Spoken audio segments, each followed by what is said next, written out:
What's going on, you guys? It's your Huggable Hipster here, and welcome back to another review. Today, we're going into Bloodborne and the Old Hunters.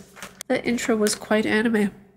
Slightly impressed with myself. The Old Hunters DLC creates a journey for the player to overcome. There are many challenges, and there are bosses, including but not limited to Orphan of Cause, Ludwig, Lady Maria, and amazing disappointments.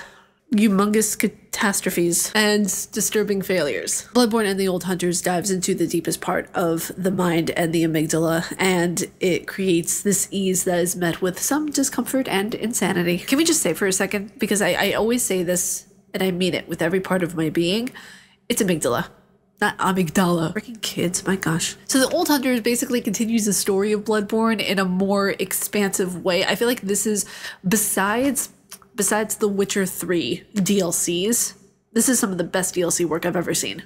It continues the story in a very organic and seamless way that you are basically just continuing off from where you have the original story of the main game.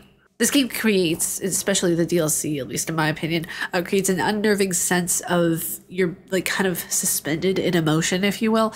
And it's these moments of where the game is like when you're like finished fully with the game, you're sat with yourself and you're like, what exactly is happening? Like, how did I get to this point? Unless the player decides to platinum the game, then you're gonna have to go through the Thumerian chamber and get to the Thumerian queen, get all the old and new weapons and all that kind of stuff. So there's still a lot that you might have to do, but finishing the game in its entirety for the main story and DLC, that's an achievement on its own, okay? I would say Living Failures is probably one of the easiest bosses because it's one of those things of where like you can mostly get it whenever you know how to fight them really well. The thing is that they are deceptively strong. I mean, it took me a very long time to actually get that boss, embarrassingly so. But though highly recommend you not taking on Lawrence the First Vicar until you have completed the DLC. Why? You'll get more leveled up. You'll understand how the DLC works more, and then you'll be able to take it on with incredible ease. Your skill level, HP level, everything will just be higher in general. And after experiencing Orphan of Cause, trust me, Lawrence will be a cakewalk. I never felt more accomplished than I actually did ever in a game besides fighting Ishin, Swordstained, than I did beating Cause, because Orphan of Cause was the main reason why I bought the game. You know, whenever I saw it, I was like, oh my god, I need this. I need this game. I need to fight this boss. I didn't know that I would just fall in love with the game and it would be my favorite game of all time, and it would be something that I would just want to have a second game of immensely. Please, Sony, do the thing. Do the thing. From Software, please do the thing and make Bloodborne 2, or at least a remaster, at least a PS5 version. That would be chef's kiss. So it's come to the end of the dream where Bloodborne is really one of those games that will challenge you and will grip you from the start. It's something to behold, since it's one of the only games that's lore is gripping, the gameplay is challenging but rewarding, and the game ages incredibly well. I really honestly think, like, besides The Witcher and Resident Evil 1 Remake, this game has aged incredibly well for it being made in 2015.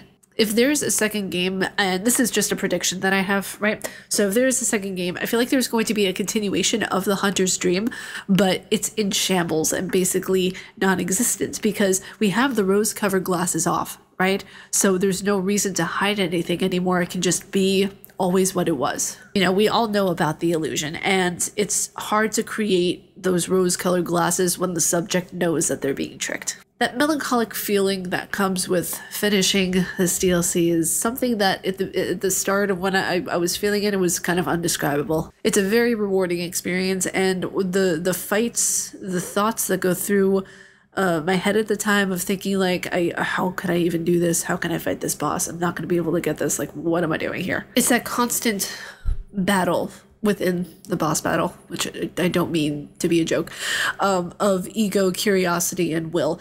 Because while playing through the DLC, most of the challenge of the game I found was getting over my own mental struggle of my own thinking that I couldn't do. And that's the entire thing, right, of any Souls game, to be honest, is that fight within yourself, thinking that you can't do it when in reality, you just need to push yourself.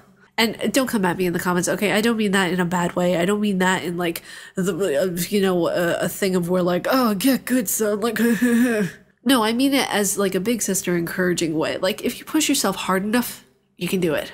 Bloodborne really created a new type of gamer, one that loves the story, one that will work tremendously hard for their end goal, and one will, you know, that will care about themselves. Because if you aren't going to be your best, you can't properly beat a boss. Above all, though, I feel like, at least to me, Bloodborne players prioritize their self-care, their community care, and finding their worth in the waking world. But you guys, that was it for this review on the DLC. I can't believe it's over. I still have to platinum the game. I think I have like 4 more trophies left in order to platinum it. It's going to be really fun.